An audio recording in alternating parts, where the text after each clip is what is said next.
ഈ പ്രസാദ്ജിയുടെ ട്രെയിലർ കുറേ നാളിന് ശേഷമാണ് ആ ട്രെയിലർ ഇങ്ങനെ സ്ക്രീനിൽ കാണുന്നത്. അതെവിടെ നിന്ന് കിട്ടിയത്?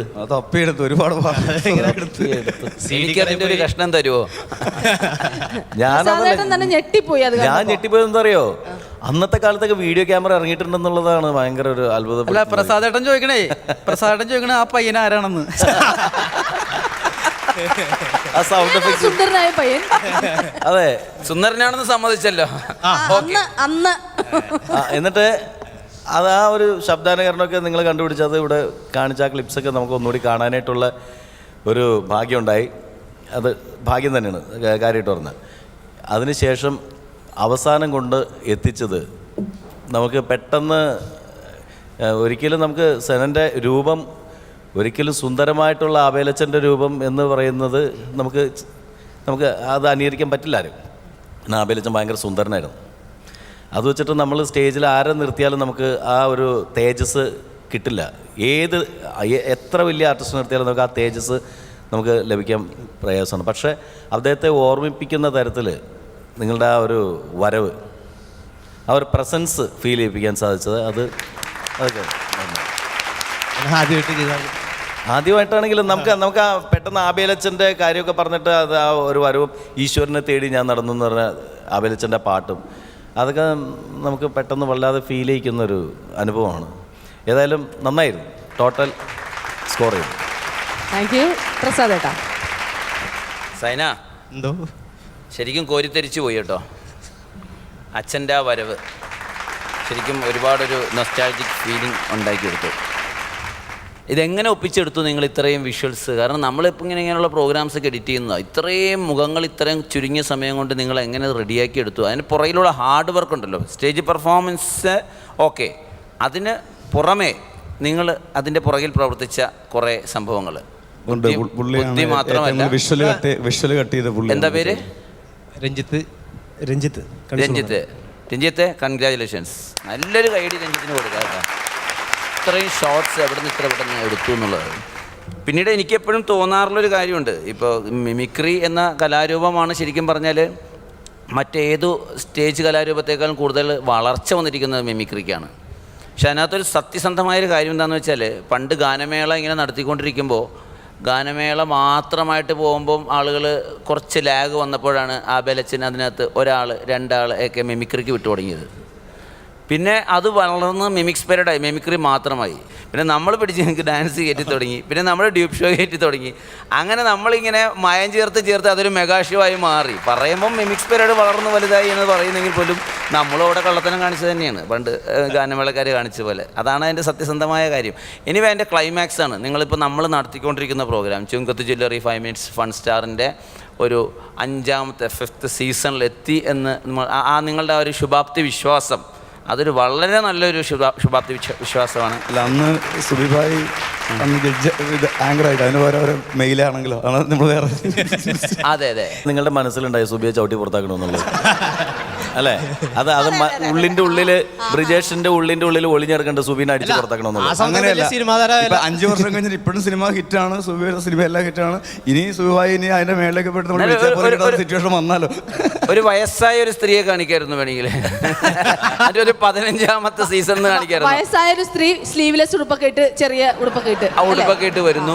അതിന്റെ ഒരു 15ാമത്തെ സീസൺ എന്ന് പറഞ്ഞ് കാണിച്ചത് നല്ലൊരു ക്ലൈമാക്സ് ആണ്. തമാശ പറഞ്ഞതാണ്. എനിവേ, എനിക്ക് വേറൊരു കാര്യം പറയാനുള്ളത്, ചരിത്രം അവതരിപ്പിക്കുമ്പോൾ എപ്പോഴും ഞാൻ നേരത്തെ പറഞ്ഞതാണ്, കാരണം ചരിത്രത്തിൽ ഹാസ്യം കൊണ്ടുവരാൻ ബുദ്ധിമുട്ടാണ്. പിന്നെ ഹാസ്യം കൊണ്ടുവരണമെങ്കിൽ മായം ചേർക്കേണ്ടി വരും. അല്ലാതെ നമ്മൾ പഴയ ചരിത്രം, ഏതിൻ്റെ ചരിത്രം എടുത്ത് നോക്കി അതിനകത്ത് ഹാസ്യമില്ല. അപ്പോൾ മായം ചേർക്കുമ്പം കോമഡിക്ക് കുറേ തട്ടിപ്പുകൾ കയറ്റേണ്ടി വരും. മായം ചേർക്കാതെ ചരിത്രത്തിൽ ഹാസ്യം അവതരിപ്പിക്കാൻ പറ്റിയ ഒരേ ഒരു സബ്ജക്റ്റാണ് മിമിക്രി. അതാണ് നിങ്ങൾ തിരഞ്ഞെടുത്തത്. അതെ, ശരിയല്ലേ? Okay, all the best. Thank you. B ചേട്ടാ. സൈന എന്തോ ബ്രിജേഷേ എന്തോ അടിച്ച് പൊളിച്ച് അടിപൊളി. നമ്മുടെ മിമിക്സ് പരേഡിൽ നമ്മുടെ വെടിക്കെട്ട് തുടങ്ങി ആബേലച്ചൻ വരുന്നത് വരെ വളരെ മനോഹരമായിരുന്നു. എല്ലാം കൊണ്ടും വളരെ മനോഹരം. പിന്നെ എനിക്ക് ഉൾപ്പെടെ ചിലപ്പോൾ ഇവിടെ ഇരിക്കുന്ന കുറച്ച് ആൾക്കാർക്ക് അറിയാൻ പാടില്ലാത്തൊരു കാര്യം നിങ്ങൾ പറഞ്ഞ് മനസ്സിലാക്കി തന്നു. കാരണം പുരാണത്തിൽ നിന്നാണ് ഇത് ഇമിറ്റേഷൻ ഉണ്ടായതെന്നുള്ളത് ഞാൻ ആദ്യമായിട്ട് കേട്ടാണ്. അത് വളരെ മനോഹരമായിട്ടുണ്ട്. അത്ഭുതപ്പെടുത്തുന്ന ഒരു ഇൻഫർമേഷൻ ആണ്. അതെ അതെ അതെ, വളരെ മനോഹരം. അത് അതിൻ്റെ ബ്രില്യൻറ്റ് നമ്മുടെ ബ്രിജേഷ് ആണെന്ന് പറഞ്ഞാൽ എനിക്ക് സംശയമുണ്ട്. അല്ല ഞാൻ അത് അങ്ങനെ എനിക്ക് മനസ്സിലായില്ല. എന്താണ് ബിജുക്കൂട്ടന് അങ്ങനെ അത്രയും ബുദ്ധിയില്ലേ ബ്രിജേഷിന്? സംശയം എന്താണെന്ന് ഞങ്ങൾക്ക് അറിയാം. അറിയണത് അതെന്താണത്? അല്ല അതിന് അല്ല എൻ്റെ അമ്മ രാമായണം വായിക്കുന്നത്. രാമായണം അമ്മ വായിച്ചോണ്ട് നിനക്ക് കിട്ടില്ല. അത് ചരിത്രം പറഞ്ഞു വന്നപ്പോ അമ്മയാണ് ഈ സംഭവം ഇങ്ങനെ പറഞ്ഞു. ഇങ്ങനെ എൻ്റെ അമ്മയാണ് ആ സാധനം പറഞ്ഞത്. അപ്പൊ അമ്മയ്ക്ക് വേണം കയ്യടി. അമ്മയ്ക്കാണ് കൈ. അമ്മക്ക് കൈ കൊടുക്കണം. ഞാൻ പറഞ്ഞില്ലേ ഒരിക്കലും ബ്രിജേഷ് പറയൂല. ബ്രിജേഷിന്റെ അമ്മയുടെ പേരെന്താ? ഐഷ. ഐഷ ആണോ? കേൾക്കുമ്പോ മുസ്ലിമാണെന്ന്, ഹിന്ദുവാ.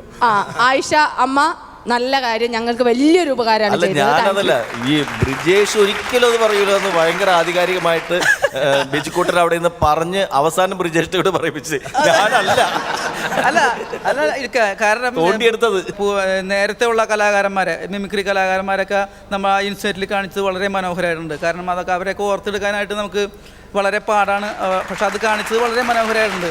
ഇപ്പം ഞാൻ എൻ്റെ ഒരു മിമിക്രി ജീവിതം എന്ന് പറഞ്ഞു കഴിഞ്ഞാൽ നാഷിക അല്ലെങ്കിൽ പ്രസാദേട്ടനൊക്കെ കഴിഞ്ഞതിന് ശേഷമൊക്കെ ഉള്ളതാണ്. ഞാനൊരിക്കലും നമ്മുടെ സിദ്ദിഖ് ലാൽ അതുപോലെ തന്നെ പ്രസാദേട്ടൻ ഇങ്ങനെയുള്ള ടീമിൻ്റെ മിമിക്രി ഞാൻ സ്റ്റേജിൽ ഇതുവരെ കണ്ടിട്ടില്ല. ഞാൻ നാഷിക അതുപോലെ തന്നെ ദിലീപേട്ടൻ, സലിംകുമാർ ആ ടീമിൻ്റെ പെർഫോമിങ് തുടങ്ങിയാണ് ഞാൻ കണ്ടാക്കണത്. അപ്പൊ ഇവരെയൊക്കെ ഒന്ന് കാണിച്ചു. ആദ്യം പ്രസാദം പറഞ്ഞു എളുപ്പ വഴിയുണ്ട്. നമ്മുടെ ഒരു കൊച്ചിൻ ഗിന്നസിന്റെ പ്രോഗ്രാം ബുക്ക് ചെയ്യും. നാളെ വന്ന് ഞങ്ങൾ കളിക്കാം. എനിക്കൊരു പ്രോഗ്രാം പോയി നിങ്ങൾക്ക് പഴയ എന്നെ കാണുകയും ചെയ്യാം. അല്ല, പ്രോഗ്രാമൊക്കെ ബുക്ക് ചെയ്യണമെന്നുണ്ട്. പക്ഷേ ഈ പൈസ കൊണ്ട് വേറൊരു പള്ളി അമ്പലം പണിയാ. അത്രക്ക് പൈസയാണ്. അപ്പം ഞാൻ പറയണത് നമ്മുടെയൊക്കെ മനസ്സിൽ ആദ്യം മിമിക്സ് പരേഡ് എന്ന് പറയുമ്പോൾ സിദ്ദിഖ് ലാൽ അതുപോലെ തന്നെ ഇപ്പോൾ ഫാസിൽ സാർ അങ്ങനെയൊക്കെയാണ് ഉദ്ദേശിച്ചാണ്. എനിക്ക് വളരെ ഒരു അഭിമാനം എന്ന് പറഞ്ഞാൽ, നമുക്ക് എല്ലാവർക്കും ഒരു അഭിമാനം എന്ന് പറഞ്ഞാൽ ഈ മിമിക്രി എന്ന വൺ മാൻ ഷോ മിമിക്സ് പരേഡിലേക്ക് മാറിയത് നമ്മളെപ്പോലെ കുറേ കലാകാരന്മാർക്ക് ഉപജീവന മാർഗമായി. അല്ലെങ്കിൽ ഞാനും സൈനും നമ്മുടെ ബ്രിജേഷൊക്കെ വാർക്കപ്പണിക്ക് പോകേണ്ട വന്നേനെ. സത്യമായിട്ടും ഉള്ള കാര്യം തുറന്നു പറയാല്ല അല്ലേ? അല്ലേ, നമ്മൾ ഒരു വൺ മാൻ ഷോ ചെയ്യുന്ന ആളെന്ന് പറയുമ്പോൾ വളരെ തുച്ഛമായിട്ട് ഒരു ടീമിൽ എനിക്ക് തോന്നുന്നു അങ്ങനെ ഉണ്ടാവാറില്ല അല്ലേ? എല്ലാം സ്കിറ്റ് കളിക്കുന്ന ആൾക്കാരായിരിക്കുള്ളൂ.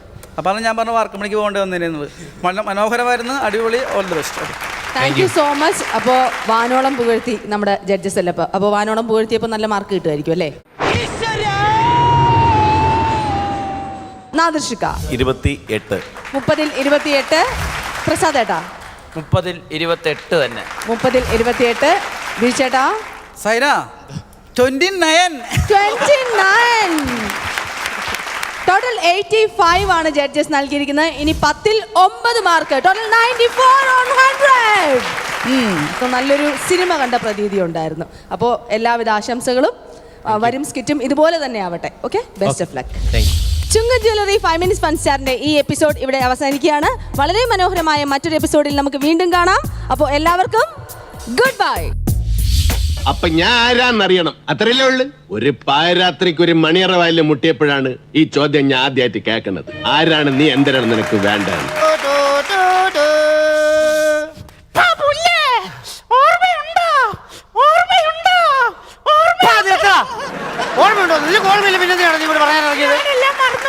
എന്റെ ഓഫീസ് കുത്തി തുറന്ന അതിൻ്റെ അകത്തുണ്ടായിരുന്ന ഒരു പാക്കറ്റ് സിസറും ഒരു കുപ്പി ബ്രാൻഡിയും അടിച്ചുകൊണ്ട് പോയത് ആരാന്ന് വെച്ചാ സത്യം പറഞ്ഞില്ലേ? ആദ്യം നീയൊക്കെ നിന്റെ അമ്മൂമ്മയെ വിളിക്കും, രണ്ടാമതേ നിന്റെ അപ്പൂപ്പനെ വിളിക്കും.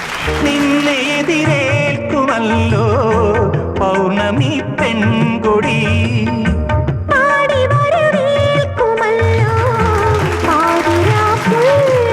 Costume courtesy Bijukuttan, Kidu, Palayam, Thiruvananthapuram. Costume courtesy Nadir Shah, Kidu, Palayam, Trivandrum.